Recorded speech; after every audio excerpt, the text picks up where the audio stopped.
এই স্বাধীন দেশের তালিকায় আলহামদুলিল্লাহ আমাদের বাংলাদেশও রয়েছে। স্বাধীনতা এর অর্থ কী? এটাকে ইংরেজিতে বলা হয় ফ্রিডম। বাংলা যদি অর্থ করি, মুক্ত, আজাদ, অন্যের অধীনে না থাকা। আর স্বাধীনতাকে যদি আরেকটু বিশ্লেষণ করি, স্ব-অধীনতা। বাংলা ব্যাকরণ অনুযায়ী এর অর্থ দাঁড়ায় যে অন্যের অধীনের ভিতরে থাকে না। স্ব-অধীনতা মানে নিজের অধীন, নিজের অধীনে চলা, নিজের পছন্দে চলা, মুক্ত জীবনে চলা। এটার নাম হচ্ছে স্বাধীনতা। এখন এই স্বাধীনতা, মুক্ত, আজাদি আল্লাহ রাব্বুল আলামিনের পক্ষ থেকে আল্লাহ দিয়েছেন পৃথিবীর মানুষের জন্য। এটা একটা বিরাট নেয়ামত। প্রত্যেকটা নাগরিক হিসেবে দেশের স্বাধীনতার সার্বভৌমত্ব রক্ষা করা প্রতিটি মানুষের জন্য আমানত স্বরূপ। আল্লাহ রাব্বুল আলামিন বলছেন, যখন বিজয় আসবে তখন দেখবেন লোকেরা দলে দলে ইসলাম গ্রহণ করছে, বেধর্মীরা কালেমা গ্রহণ করে মুসলমান হয়ে যাচ্ছে। ইসলামের বিজয় সুমহান বিজয়। আর ইসলামের সবচেয়ে দামি বিজয় ছিল ফাতহে মক্কা, মক্কা বিজয়। রাসূল পাক সাল্লাল্লাহু আলাইহি ওয়াসাল্লামকে যেই মক্কা থেকে কাফেরেরা তাড়িয়ে দিয়েছিল, সেই মক্কা রাসূলকে হাতে দিলেন। এর থেকে বড় পাওয়া, এর থেকে বড় অ্যাচিভমেন্ট, এর থেকে বড় ফ্রিডম, এর থেকে বড় স্বাধীনতা, আজাদি আর কিছুই হতে পারে না। রাসূল পাক সাল্লাল্লাহু আলাইহি ওয়াসাল্লাম হিজরত করে মদিনায় যাওয়ার পর তিনি ৬ষ্ঠ হিজরিতে ১৪০০ সাহাবী নিয়ে মক্কার দিকে রওনা হলেন এবং মক্কার লোকদেরকে জানালেন যে আমরা মক্কায় কেবলমাত্র ওমরা পালনের নিয়তে যাচ্ছি, আমাদের অন্য কোনো উদ্দেশ্য নাই। যুদ্ধ বিগ্রহ তো দূরের কথা, আমরা কোনো শান্ত পরিবেশকে অশান্ত করব না, স্বাভাবিক নিয়মে কাবা ঘরটা তাওয়াফ করব, আমরা ওমরা করব। কিন্তু মক্কার কাফের নেতৃত্ব যারা ছিল তারা বলছে না, মুহাম্মদ সাল্লাল্লাহু আলাইহি ওয়াসাল্লাম এবং তার সাহাবীদেরকে মক্কায় ঢুকতে দেওয়া হবে না। রাসূল পাক সাল্লাল্লাহু আলাইহি ওয়াসাল্লাম হযরত ওসমান রাদিয়াল্লাহু তাআলা আনহুকে গোয়েন্দা বিভাগের প্রধান করে পাঠালেন এবং তাকে প্রস্তাব দিলেন ওসমানকে যে তুমি কি বলো স্বয়ং রাসূল পাক সাল্লাল্লাহু আলাইহি ওয়াসাল্লাম মক্কায় আসতে চায় শুধুমাত্র ওমরা পালনের জন্য, ওমরার জন্য, ওমরা আদায়ের জন্য আসবে। হুজুর এবং তার ১৪০০ সাহাবী। কোনো ক্রমেই এই প্রস্তাব মক্কাবাসীরা মানল না। তো যখন মানল না, হযরত ওসমান রাদিয়াল্লাহু তাআলা আনহুকে তারা বন্দী করে ফেলেছে, তাকে ছাড় দেন না, তারে বন্দী করে রেখেছে। এদিকে হুদায়বিয়া নামক জায়গায় রাসূল পাক সাল্লাল্লাহু আলাইহি ওয়াসাল্লাম তাঁবু গাড়লেন মক্কার অধীর কাবার সন্নিকটে, হেরেমের সন্নিকটে মক্কার অধীর একটা জায়গা হুদায়বিয়া নামক জায়গা। সেখানে রাসূল পাক সাল্লাল্লাহু আলাইহি ওয়াসাল্লাম ১৪০০ সাহাবী নিয়ে সেখানে অবস্থান করলেন। দেখি কি রিপোর্ট আসে মক্কা থেকে। রিপোর্ট আসলো এই যে তারা মক্কায় ঢোকার পারমিশন দেওয়া তো দূরের কথা, ওমরা করার পারমিশন দেওয়ার তো দূরের কথা, তারা হযরত ওসমানকে অবরুদ্ধ করে রেখেছে। কেউ কেউ বলেছে ওসমানকে তারা হত্যা করেছে। নবীজির কাছে এই তথ্য পৌঁছালো যে হযরত ওসমান রাদিয়াল্লাহু তাআলা আনহুকে তারা বন্দী করে তারে মেরে ফেলেছে। আল্লাহ রাব্বুল আলামিন বলছেন, যখন এই অবস্থা হলো তখন নবীজি নিজেই যুদ্ধের প্রস্তুতি নিলেন যে আমরা শান্তির জন্য আসলাম, শুধুমাত্র কাবা ঘর তাওয়াফ করব, উমরা করব। সেই ক্ষেত্রেও বাধা।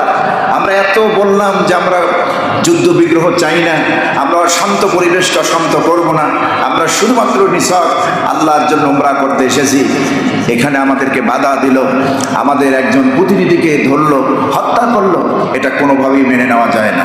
সাইয়েদনা আবু বকর ওমর অসংখ্য সাহাবী বললেন যে আমরা এদের বিরুদ্ধে যুদ্ধ করব। রাসূল পাক সাল্লাল্লাহু আলাইহি ওয়াসাল্লাম বললেন, তাহলে তোমরা আমার হাতে হাত রেখে বায়আত গ্রহণ করো, বায়আত গ্রহণ করো, শপথ নাও, আমার হাতে শপথ গ্রহণ করো। কি শপথ গ্রহণ করলেন সেই শপথের চিত্র আল্লাহ রাব্বুল আলামিন সূরাতুল ফাতহের মধ্যে 18 নম্বর আয়াতে আল্লাহ তুলে ধরলেন। আল্লাহ রাব্বুল আলামিন বলছেন, لقد رضي الله عن المؤمنين إذ يبايعونك تحت الشجرة فعلم ما في قلوبهم فأنزل السكينة عليهم وأثابهم فتحا قريبا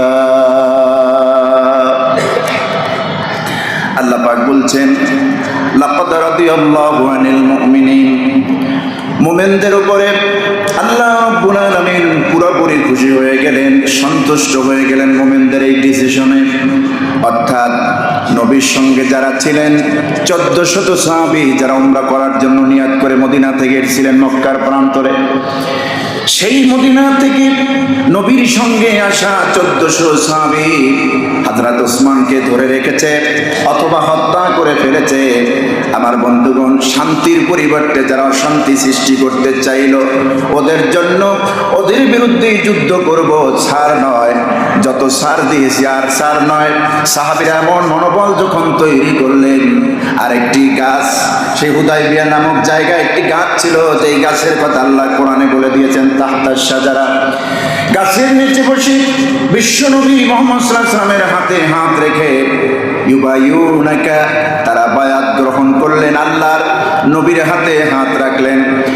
রব্বুল আলামিন কোরআনে অন্যত্র বলেছেন ইয়াতুল্লাহি ফাওকা আইদিহিম, এই হাতটা যেন মুহাম্মদ সাল্লাল্লাহু আলাইহি ওয়াসাল্লামের হাতের উপরে তারা হাত রাখলো না, তাদের হাত যেন আল্লাহ তাদের উপরে যেন হাত রেখেছেন। কোন সুবহানাল্লাহ। ইয়াতুল্লাহ ফাওকা আইদিহিম, আল্লাহর হাত যেন তাদের হাতের উপরে রাখলেন। অর্থাৎ মুহাম্মদ সাল্লাল্লাহু আলাইহি ওয়াসাল্লামের হাতের উপরে হাতে হাত রেখে এই যেন বায়াত নয়, এই বায়াত যেন গ্রহণ করলো আল্লাহর কুদরতি হাতে হাত রেখে। কোন সুবহানাল্লাহ। আমার বন্ধুগণ, ইসলাম আগে কোনোদিন যুদ্ধ প্রস্তাব করে না, সমর্থন করে না। ইসলাম মীমাংসায় বিশ্বাস করে।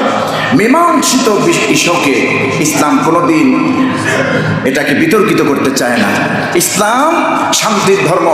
সিলমুন শব্দ থেকে এসেছে, সিলমুন, সালাম, ইসলাম, নানাবিধ অর্থ পাওয়া যায়।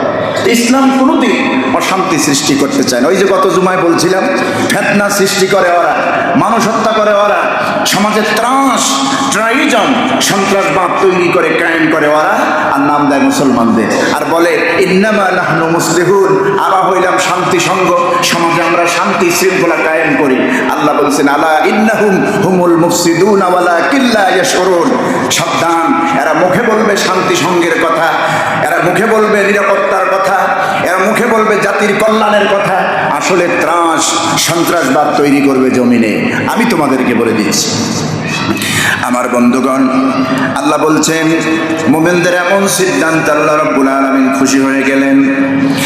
আল্লাহ পাক বলেন ফালিমা মা ফি কুলুবিহিম ফাআনজালাস সাকিনাতা আলাইহিম ওয়া আসাবাহুম ফাতহান করিবা।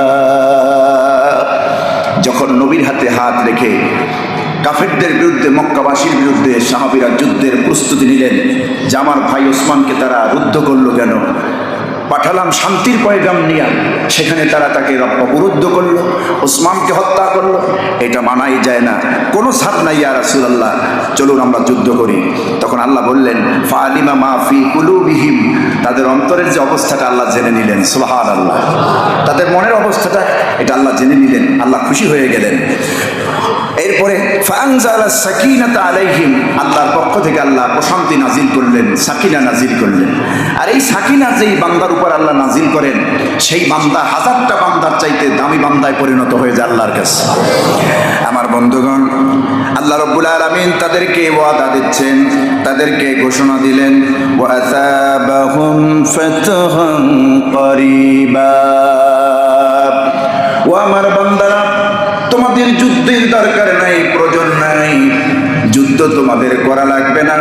আমি আল্লাহ তোমাদেরকে অগ্রিম জানাই দিলাম, যেই মক্কায় তোমাদেরকে কাফের বেঈমানেরা ঢুকতে দিতে চায় না, ওসমানকে অবরুদ্ধ করে রেখেছে, ওই মক্কা তোমাদের হাতে অচিরেই আমি তুলে দেব। অচিরেই ওই মক্কার বিজয়টা আমি দেব। যেমন আল্লাহ পাক সূরাতুল ফাতহের প্রথমে বলেছেন, ইন্না ফাতাহনা লাকা ফাতহাম মুবিনা, নিঃসন্দেহে আমি আপনাকে বিজয় দিয়েছি, সুস্পষ্ট বিজয় আমি আপনাকে দিয়েছি। আয় ফাতহান কারিবা ফাতহাম মুবিনা, সুস্পষ্ট বিজয় আমি দিয়েছি আপনাকে, মক্কা বিজয় দিয়েছি। কেমন বিজয়? লিয়াগফিরা লাকাল্লাহু মা তাকদ্দামা মিন যামবিকা ওয়া মা তাআখার ওয়া ইউতিম্মা নি'মাতাহু আলাইকা ওয়া ইয়াহদিয়াকা সিরাতাম মুস্তাকিমা। আল্লাহ পাক বলছেন, বিজয় তো আমি আপনাকে দিয়েছি হাবিব, আপনার জীবনের অতীতেও কোনো পাপ নাই, গুনাহ নাই, আপনার জীবনের পরেও কোনো গুনাহ থাকবে না, সুবহানাল্লাহ।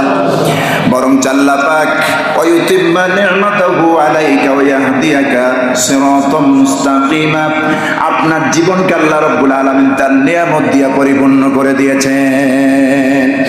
আপনার জীবনকে আল্লাহ তার নিয়ামত দিয়ে পরিপূর্ণ করে দিয়েছেন, কভারেজ করে দিয়েছেন, প্যাকেট করে দিয়েছেন। ওয়া ইয়াহদিয়াকা সিরাতাম মুস্তাকিমা, সিরাতে মুস্তাকিমের পথ তিনি আপনাকে দেখিয়ে দিয়েছেন।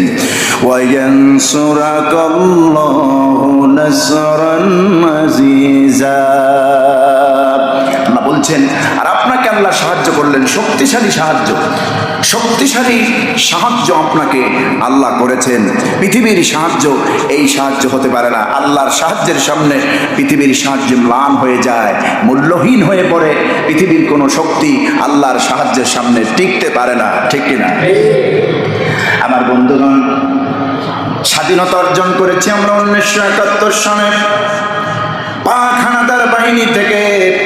এদেশের মুসলমানেরা, এদেশের সকল স্তরের মানুষেরা জান দিয়েছেন, রক্ত দিয়েছেন, লাখো লাখো মানুষের জীবনের বিনিময়ে আমরা স্বাধীনতা পেয়েছি, বলি আলহামদুলিল্লাহ। এই স্বাধীনতা পেয়েছি আমরা, এটা আমাদের বড় নিয়ামত। সার্বভৌমত্ব, সার্বভৌমত্বের অর্থ কি জানেন? ভিন দেশীদের নিয়ন্ত্রিত না চলা, কথা বুঝতেছেন? ভিন দেশীরা কোনো দেশের উপরে হস্তক্ষেপ না করার নামই হলো সার্বভৌম। তো বাংলাদেশ একদিকে স্বাধীন, আর একদিকে সার্বভৌমত্ব। এখন এই স্বাধীন বাংলাদেশকে, স্বাধীনতার এই দেশকে, সার্বভৌমত্বের এই ভূখণ্ডকে যারা কালো হাত দিয়ে, আগ্রাসনী শক্তি দিয়ে গ্রাস করতে চায়, আমাদের স্বাধীনতায় নগ্ন হস্তক্ষেপ করতে চায়, সেই কালো হাত আমরা ভেঙে দেব ইনশাআল্লাহ, ঠিক কিনা? সেই কালো হাত আমরা রাখবো না। কারণ তখন ছিল কত? 7 কোটি, 7 কোটি, এখন হয়েছে 18 কোটি, 20 কোটি মুসলমান পৃথিবীতে। বাংলাদেশে আমরা মানুষ 20 কোটি, 18 কোটি, 20 কোটি মানুষ। স্বাধীনতা অর্জন করেছি, স্বাধীনতা রক্ষাও করতে হবে। বিজয় দিনের আমাদের প্রতিজ্ঞা থাকবে, এই স্বাধীনতা আল্লাহ আমাদেরকে দিয়েছেন, এটাকে আমরা অক্ষুণ্ণ রাখবো। জীবন দিয়ে হলেও, তারাও জীবন দিয়েছে, প্রয়োজনে আমরাও জীবন দেব। রাজি আছেন আপনারা? আল্লাহ কবুল করুন, আমরা বলি আমিন। আর এই বিজয় দেখে ইহুদি খ্রিস্টানদের দারুণভাবে চুলকানি হয়। কাফের মুশরিকদের, হুনুদ যারা, হিন্দুস্তানে দারুণ চুলকানি হবে বাংলাদেশের স্বাধীনতা দেখে। তারা সহ্য করতে পারবে না, কারণ তারা স্বাধীনতার সময় এই দেশে সহযোগিতা করেছিল এদেশকে তাদের তাবেদার দেশ বানানোর জন্য, এদেশে সহযোগিতা করার জন্য নয়। এটাকে বানিয়েছিল তারা ভিটা, ব্যবসার ক্ষেত্র। এদেশ থেকে স্বাধীনতার পর থেকে হিন্দুস্তান শুধু নিয়েই গেছে, আজও পর্যন্ত কিছুই দেয় নাই, কিছুই দেয় নাই। কথা বুঝতেছেন? আজকে তারা কালো হাত আগাচ্ছে আমাদের দেশে নগ্ন হস্তক্ষেপ করবে বলে। স্বাধীন প্রিয় মানুষ রাসূল পাক সাল্লাল্লাহু আলাইহি সাল্লাম পৃথিবীর সর্বশ্রেষ্ঠ স্বাধীনতা চেতা মানুষ ছিলেন। হুজুরের চেয়ে বড় স্বাধীন প্রিয় মানুষ এই পৃথিবীতে ছিলেন না। মদিনায় গেলেন, ইহুদিদের কবল থেকে মদিনা নগরীকে রাসূল স্বাধীন করলেন, ইহুদিদের কবল থেকে মদিনাকে স্বাধীন করলেন, ইসলামী রাষ্ট্র কায়েম করলেন। ইসলামী রাষ্ট্র যদি কায়েম হয়, সেই স্বাধীন দেশে ইসলাম নয় অন্যান্য ধর্মের লোকেরাও শান্তিতে থাকতে পারে, ঠিক কিনা? কিন্তু ইসলামের বিপরীতে অন্য ধর্মের আন্ডারে যদি কোনো দেশ থাকে, আমরা বিশ্বাস করি এবং দেখেছি জ্বলন্ত প্রমাণ পৃথিবীতে, সেই দেশে অন্তত মুসলমানেরা শান্তিতে থাকতে পারে না। আজকে বাংলাদেশকে নিয়ে গভীর ষড়যন্ত্র চলছে, তারা উস্কানি দিয়েছে নিজেরাই, আবার নিজেরাই এটাকে ব্যাপকভাবে অপপ্রচার করছে বিশ্ব মিডিয়ার সামনে। আপনারা দেখেছেন গত 2 দিন আগে বিশ্বের মিডিয়া আবার রিপোর্ট করেছে উল্টাভাবে যে ভারত হিন্দুস্তান যতগুলি রিপোর্ট করতেছে, যতগুলি নিউজ করতেছে, 100 নিউজ ফেক নিউজ, ভুয়া নিউজ। কারণ বাংলাদেশের সংখ্যালঘুদের উপর নির্যাতন হয়নি, তোমরা মিথ্যা অপবাদ দিচ্ছ। কোন মন্দির পুরানো হয়েছে? আপনারা কথা বলছেন না যে বাংলাদেশে আইনজীবী সাইফুল ইসলাম আদিবকে জবাই করেছে স্বাধীন সার্বভৌমত্ব এই বাংলাদেশে আদালত চত্বরে। এর রেশ ধরে একজন মুসলমান হিন্দুর বাড়ি যেয়ে হিন্দুর মন্দিরে গিয়ে আঘাত করেছে, হিন্দুকে জবাই করেছে, বাড়িঘর পুড়িয়ে দিয়েছে, মন্দিরে আগুন দিয়েছে? কিছুই করে নাই। এর দ্বারা আমরা প্রমাণ করেছি ইসলাম মুসলমান পরধর্ম সহিষ্ণু জাত, আমরা অন্য ধর্মকে শ্রদ্ধা করি, সম্মান করি। কিন্তু তোমরা এর বিরুদ্ধে ভুয়া নিউজ ছড়ায় দেছো বাংলাদেশে নাকি সংখ্যালঘুরা দারুণভাবে নির্যাতিত। কথা বুঝতেছেন? আবার বাংলাদেশে কিছু ব্লগার আছে ইসলাম বিদ্বেষী নাস্তিক, ভারতের দালাল, এরা নিজেরা মিথ্যা ভিডিও তৈরি করে ডোনাল্ড ট্রাম্পকে পাঠায়, মিথ্যা ভিডিও তৈরি করে আমেরিকাকে পাঠায়, মিথ্যা ভিডিও তৈরি করে রাশিয়াকে পাঠায়, মিথ্যা ভিডিও তৈরি করে পৃথিবীর বিশ্ব মিডিয়ার সামনে পাঠায়। এরা পাঠিয়ে বলতে চায় বাংলাদেশে সংখ্যালঘুদের উপরে নির্যাতন চলছে। এই দেশে কি চলছে না চলছে এই দেশের মানুষই তো জানে। এজন্য আমরা বিনয়ের সঙ্গে বলবো, হিন্দু ভাইদের উপরে আমাদের আবদার থাকবে, আপনারা একটা কনফারেন্স করেন, আপনারা একটা লোকালয় একটা গ্যাদারিং করেন, একটা অনুষ্ঠান করেন, আপনারা পৃথিবীকে জানিয়ে দেন যে বাংলাদেশে সংখ্যালঘু হিন্দু নয়, খ্রিস্টান, বৌদ্ধ, সনাতনী যত ধর্ম আছে, কোন ধর্ম বিন্দু পরিমাণ তারা নির্যাতনের শিকার নয়, বরং তারা ভালোই আছে। তারা কি আছে? ভালো আছে। আমরা গত 2 মাস আগে 1.5 মাস আগে ওদের মন্দির পাহারা দিয়েছি। আর ওরা বলে কি? ওরা নাকি ওরা না দিলে নাকি আমরা না খাইয়ে মরবো। পেঁয়াজ, আলু কত কিছু দেয় আমাদেরকে, মাগনা দেয়। এদেশের রেল স্টেশন তোমরা ব্যবহার করেছো, এদেশের মেইন করিডোর তোমরা ব্যবহার করেছো, এদেশের আকাশ সীমা তোমরা ব্যবহার করেছো গত 16টি বছর।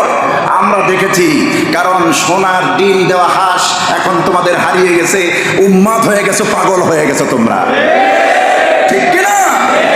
এদেশের সবাই তোমাদের তাবেদার নয়।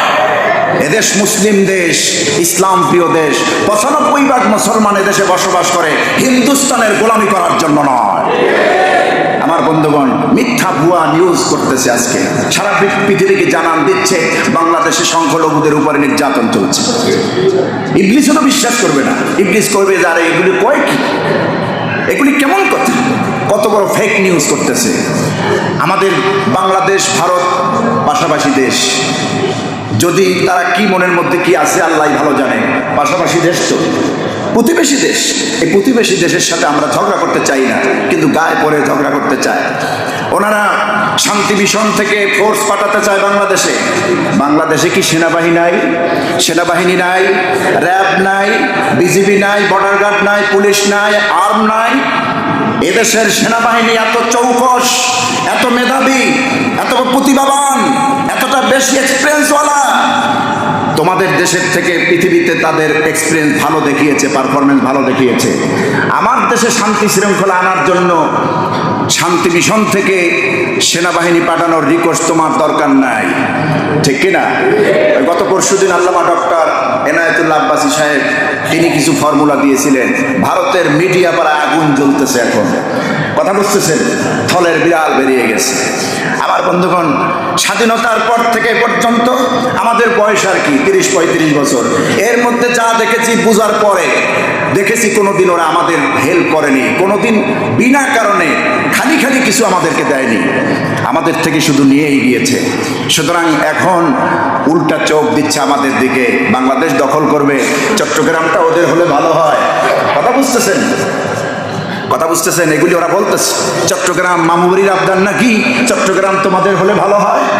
চট্টগ্রাম তো স্বাধীন ভৌম, স্বাধীন সার্বভৌমের একটা অংশ, স্বাধীন দেশের একটা জেলা, একটা বিভাগ।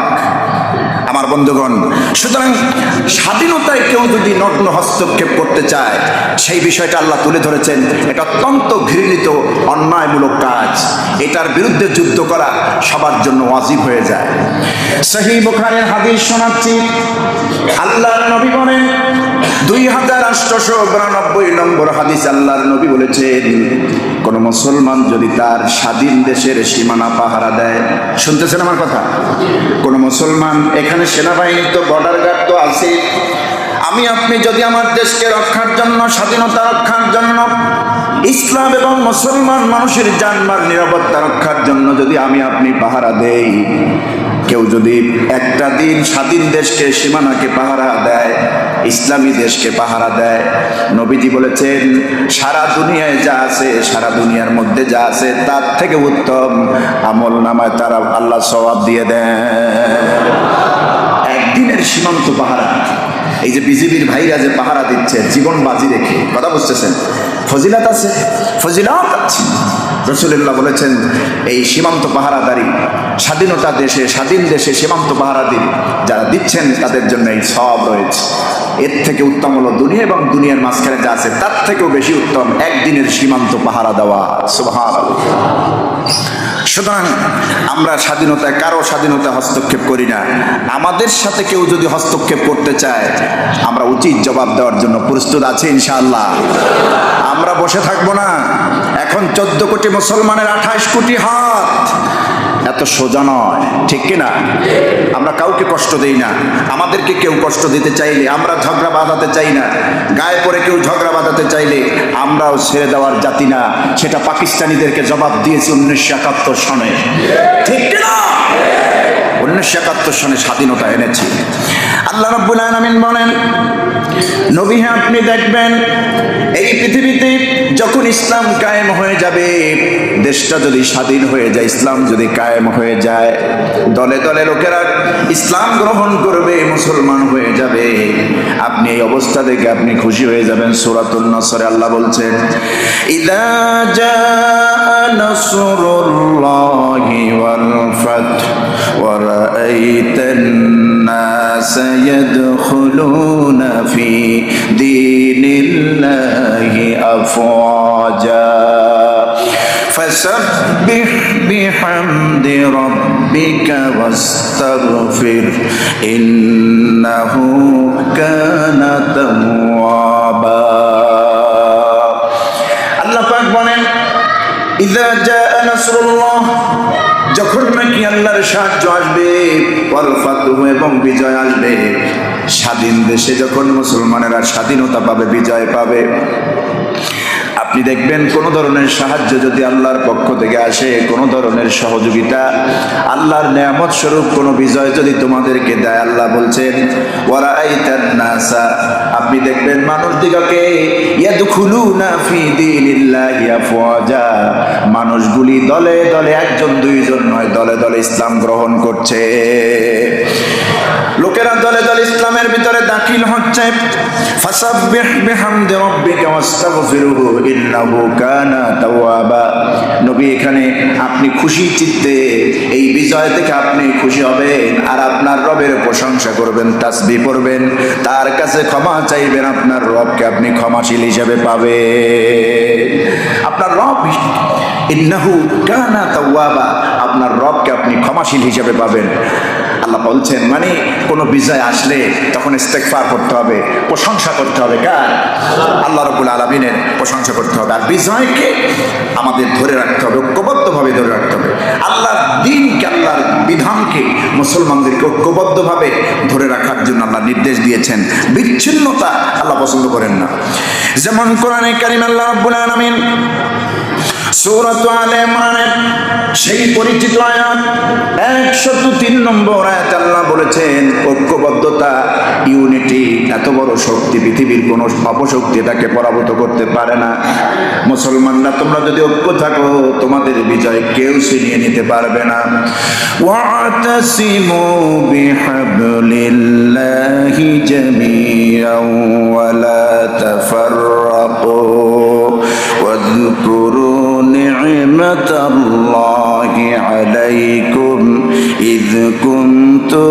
أعداء فألف بين قلوبكم فأصبحتم بنعمته إخوانا আল্লাহ পাক বলেন ওয়াতাসিমু বিহাবলিল্লাহি জামিআ তোমরা আল্লাহর রজ্জু কি আল্লাহর দ্বীন কি আল্লাহর বিধান কি ঐক্যবদ্ধভাবে ধরো আঁকড়ে ধরো সুদৃঢ়ভাবে ধরো আল্লাহর বিধান মানে কোরআন আল্লাহর বিধান মানে ইসলাম আল্লাহর বিধান মানে রজ্জু হলো আল্লাহর হুকুম এই আল্লাহর রজ্জুকে আল্লাহর হুকুমকে কোরআনকে ইসলামকে যদি আমরা সুদৃঢ়ভাবে আঁকড়ে ধরতে পারি আল্লাহ রাব্বুল আলামিন বলেন ওয়ালা তাফাররাকু বিচ্ছিন্ন হয়ো না তোমরা ঐক্যবদ্ধ থাকো তোমাদের ভিতরে ইউনিটি যেন থাকে আলাদা হয়ে যেও না কারণ ওয়াযকুরু নি'মাতাল্লাহি আলাইকুম আল্লাহ বলছেন আর স্মরণ করো আল্লাহর পক্ষ থেকে তোমাদেরকে যে নিয়ামত দেওয়া হয়েছিল এটা ওই মক্কা মদিনার কাফেরদের কথা আল্লাহ স্মরণ করিয়ে দিয়েছেন যে তোমরা স্মরণ করো আল্লাহ তোমাদেরকে যে নিয়ামত দিয়েছেন এমনি এমনি বিজয় পাও নাই এমনি এমনি ইসলামের বিজয় হয় নাই কাফেরদেরকে তোমাদের বন্ধু বানায় দেওয়া হয়েছে যেই কাফেরেরা তোমাদের শত্রু ছিল ওই কাফেরদেরকে তোমাদের ভাই বানায় দিয়েছিল আল্লাহ আপনি মনে করতে পারেন বদরের যুদ্ধে ভাইয়ের বিরুদ্ধে যুদ্ধ করেছে কাফের মক্কা থেকে গিয়েছে নবীর সঙ্গে যুদ্ধ করতে মদিনায় যারা সাহাবী ছিলেন নবীর সঙ্গে আনসারী সাহাবী মুহাজির সাহাবী তারা যুদ্ধ করেছেন কেউ ভাইয়ের বিরুদ্ধে কেউ বাপের বিরুদ্ধে কেউ সন্তানের বিরুদ্ধে কেন তারা ছিল কাফের হয়ে ইসলামের বিরুদ্ধে যুদ্ধ করতে এসেছে আল্লাহ রাব্বুল আলামিন বলছেন ওই কাফেরদের সঙ্গে আর তোমাদের সঙ্গে বৈপরীত্য ছিল শত্রুতার সম্পর্ক ছিল আমি আল্লাহ রাব্বুল আলামিন তোমাদেরকে তৈরি করে দিলাম ফাআসবাহতু বিনিআমাতিহি ইখওয়ানা তোমাদের মধ্যে একটা ভ্রাতৃত্বের বন্ধন আমি তৈরি করে দিয়েছি সুবহানাল্লাহ যারা ছিল কাফের তারা হয়ে গেল তোমাদের ভাই দ্বীনি ভাই এর থেকে বড় নিয়ামত আর কি আছে এগুলি স্মরণ করো আমার বন্ধুগণের জন্য দেশ স্বাধীনতা ইসলাম এগুলির ব্যাপারে কারো সঙ্গে আপদ চলবে না আমার মুরব্বী বাবাজিরা আমার মুসল্লি ভাইরা জবাব দেন ঠিক কিনা দেশের ব্যাপারে কারো সঙ্গে আপদ চলবে না স্বাধীনতা সার্বভৌমত্বের ব্যাপারে কারো ব্যাপারে আপদ চলবে না ইসলামের ব্যাপারে আল্লাহর দ্বীনের ব্যাপারে কোরআনের ব্যাপারে হাদিসের ব্যাপারে কারো সঙ্গে বিন্দু পরিমাণও কোনো আপদ চলবে না আমি সব ছাড় দিতে পারবো ইসলামের কোনো একটি বিষয় আমি ছাড় দিতে পারবো না ইসলামের ব্যাপারে কোরআনের ব্যাপারে আল্লাহর দ্বীনের ব্যাপারে ছাড় দেওয়া যাবে না স্বাধীনতার ব্যাপারে ছাড় দেওয়া যাবে না আমরা সবাই ঐক্যবদ্ধ জাতি এখন বাংলাদেশে আমরা ঐক্যবদ্ধ জাতি কি হিন্দু কি বৌদ্ধ কি খ্রিস্টান কি আলেম কি ওলামা কি সাধারণ সবাই আমরা ঐক্যবদ্ধ এখন আমাদের স্বাধীন দেশকে আমরা রক্ষা করব পৃথিবীর কোনো আগ্রাসনী শক্তি কালো হাত আমাদের এই স্বাধীনতায় হস্তক্ষেপ করতে পারবে না আমরা যতদিন বেঁচে আছি ঠিক কিনা পুনরায় আমরা আবার জিহাদ করব যুদ্ধ করব স্বাধীনতাকে রক্ষা করার জন্য